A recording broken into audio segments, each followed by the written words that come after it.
তিনি এসেছিলেন নায়ক হতে, কিন্তু ফুটবলের পাতায় তার ঠাঁই হয়েছে নিকৃষ্ট খলনায়ক হিসেবে। ব্রাজিলের সাম্বার সুর থেকে তিনি খ্যাতি পেয়েছেন খলনায়কের। বলছি ব্রাজিলের এক প্রতিভাবান ফুটবলার রবিনহোর কথা।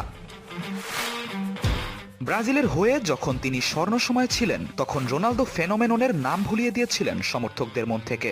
সেই রবিনহো তার ক্যারিয়ারটা শেষ করেন বাংলাদেশি মুদ্রায় মাসিক মাত্র 23,000 টাকা বেতনে, মাত্র 36 বছর বয়সে নিজ দেশি ক্লাব স্যান্তোসের হয়ে। অথচ 2008 সালে চেলসির চোখে ধুলো দিয়ে 32.5 মিলিয়ন পাউন্ডে রবিনহোকে দলে টেনেছিল ম্যানচেস্টার সিটি। তখন সপ্তাহে তার বেতনই ছিল 1,60,000 পাউন্ড। কিন্তু এই মহান খেলোয়াড়ের ক্যারিয়ার কেবল উত্থানেই নয়, তার পতন ঘটেছে চমকপ্রদভাবে।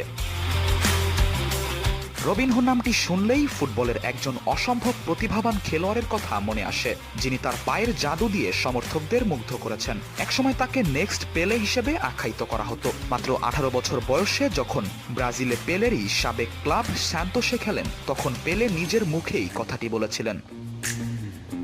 আমাদের ভিডিওগুলো ইরাক থেকে দেখছেন মোহাম্মদ ওবিদুর রহমান, এশকে শাহাদাত দেখছেন গুলশান থেকে, মোহাম্মদ মাহাদি হাসান দেখছেন দিনাজপুর থেকে, চট্টগ্রাম থেকে দেখছেন মোজাম্মেল টিটু এবং কক্সবাজার থেকে দেখছেন মোহাম্মদ হাবিব খান। আপনি কোথা থেকে দেখছেন তা জানিয়ে দিন কমেন্ট বক্সে।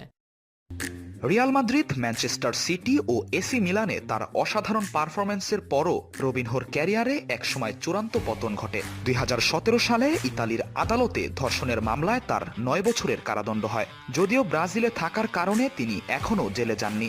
এই কালো অধ্যায়টি তার ক্যারিয়ারকে কলঙ্কিত করেছে, নায়ক থেকে খলনায়কে পরিণত করেছে।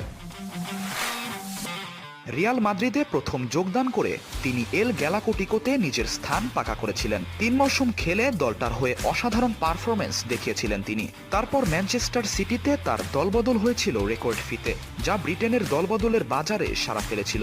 সেখানে প্রথম মৌসুমে 14 গোল করে আলোচিত হয়েছিলেন তিনি। তবে কোচ রবার্তো মানচিনির সাথে দ্বন্দ্বের কারণে পরের মৌসুমে মাত্র 10টি ম্যাচ খেলতে পেরেছিলেন। এরপর সিরিয়াতে এসি মিলানে যোগ দিয়ে 5 মৌসুমে 108 ম্যাচ খেলে 25 গোল করেছিলেন রবিনহো। কিন্তু তারপর থেকেই তার পারফরম্যান্সের মান কমতে থাকে। 2015 সাল থেকে তিনি সান্তোস, চীনা লিগ এবং তুরস্কের লিগে খেলেছেন। তবে শুরুর সেই জাদু আর খুঁজে পাওয়া যায়নি রবিনহোর পায়ে। রবিনহো তার ফুটবল ক্যারিয়ারে বিভিন্ন ক্লাবের হয়ে মোট 714টি ম্যাচ খেলেছেন, যেখানে তিনি গোল করেছেন মোট 224টি। এছাড়া অন্যকে সহায়তা করেছেন আরও 105টি